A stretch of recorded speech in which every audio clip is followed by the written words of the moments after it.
koji porezni oblici postoje u Republici Hrvatskoj?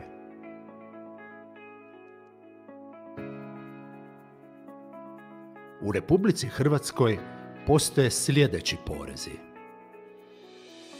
porez na dodanu vrijednost, porez na dohodak,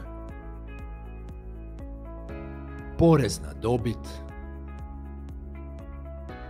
porez na automate za zabavne igre, porez na nasljedstva i darove,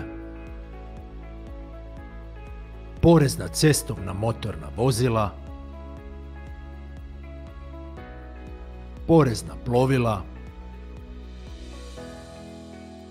porez na promet nekretnina, porez na potrošnju,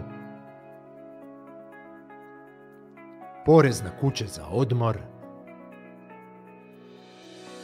porez na korištenje javnih površina, te porez na dobitke od igara na sreću.